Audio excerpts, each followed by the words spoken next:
Seja bem-vindo à nossa quarta aula.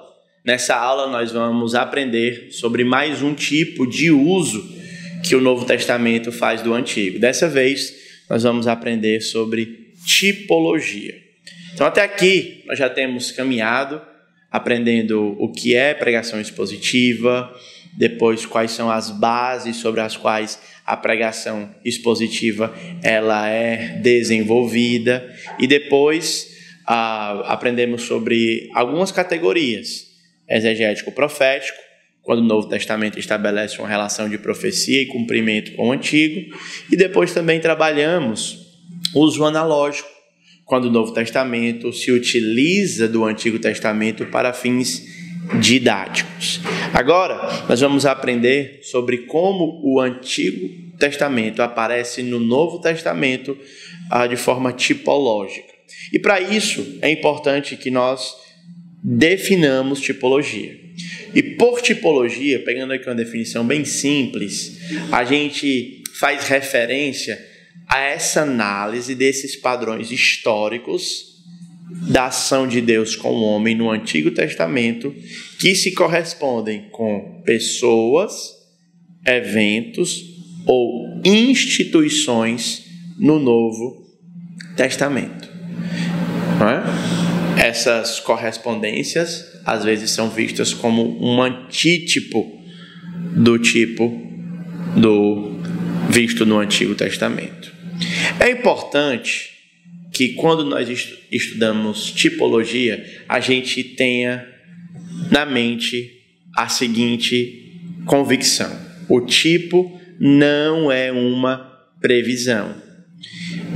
O tipo, na verdade, são aqueles padrões que refletem a interação de Deus com a humanidade. Dessa maneira, a tipologia é baseada na história, não na alegoria. Certo? Tipologia, dessa maneira, apresenta esse padrão, né? Citando aqui o R.T. France, ou R.T. France. Tu corta isso aí, viu, Johnny? Para citar o R.T. France, não, vou citar a R.T. France mesmo, em português. Sim, pelo amor de Deus, não deixa esse negócio aí.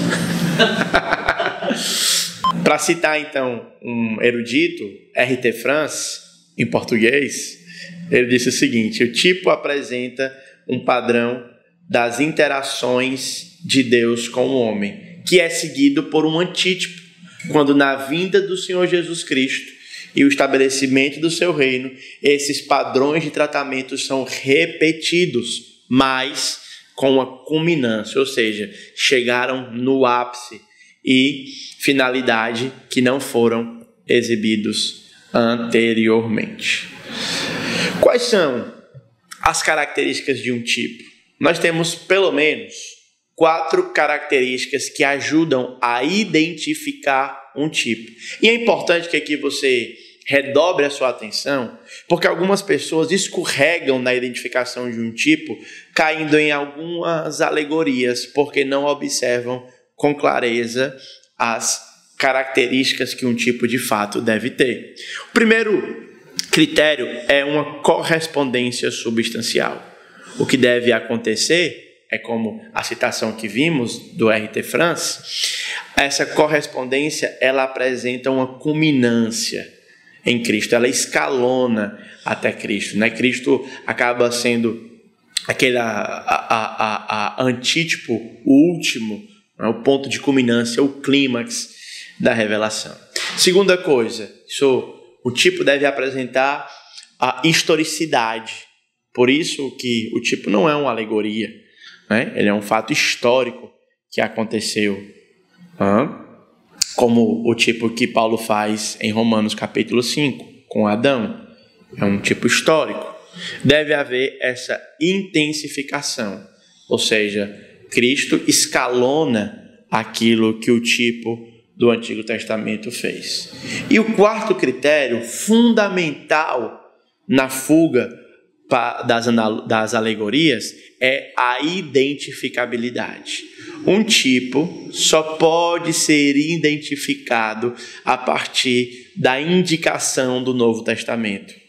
enquanto você trabalha no estudo do Novo Testamento e tenta apresentar uma pregação expositiva, lidando com o texto, só estabeleça a relação de tipologia se o texto do Novo Testamento deixar isso claro. Um texto que muitas pessoas escorregam é de Gênesis capítulo 22, apresentando ali Isaac como um tipo de Cristo. Contudo, em nenhum lugar do Novo Testamento essa indicação é feita. Por mais que haja algumas semelhanças, a forma correta de apresentar o progresso da história da revelação naquele texto não deve ser tipológica, certo? Porque não há indicação do Novo Testamento. Então, os 4 critérios, eu repito: correspondência substancial, historicidade, intensificação e identificabilidade.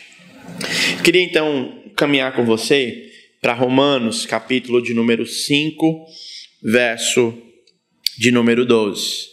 Portanto, assim como um só homem entrou o pecado no mundo, pelo pecado a morte, assim também a morte passou a todos os homens, porque todos pecaram. Até o regime da lei havia pecado no mundo, mas o pecado não é levado em conta quando não há lei. Entretanto, reinou a morte desde Adão até Moisés, mesmo sobre aqueles que não pecaram à semelhança da transgressão de Adão, o qual prefigurava aquele que havia de vir. Então, só até aqui. Aqui o apóstolo Paulo está fazendo uma comparação, está estabelecendo uma relação tipológica entre Cristo e Adão. Então nós temos essa correspondência substancial, nós temos a historicidade de Adão e de Cristo, nós temos a identificação, a intensificação no versículo 15. Todavia não é assim, o dom gratuito como ofensa, porque se pela ofensa de um só morreram muitos, muito mais a graça e o dom de Deus, por meio de um só homem, Jesus Cristo, foram abundantes sobre muito. Aqui nós temos a intensificação e a identificabilidade, no verso 14. Adão prefigurava aquele que havia de vir. Aqui nós não somos entregues à subjetividade. Nós não precisamos de criatividade para perceber essa relação tipológica. O autor bíblico, a palavra de Deus, o Espírito Santo, é quem dá essa identificação para nós. Deixa eu trazer aqui algumas implicações na elaboração de pregação. É importante que você perceba que exemplos de tipo e antítipo servem para ilustrar a fidelidade de Deus em sua revelação.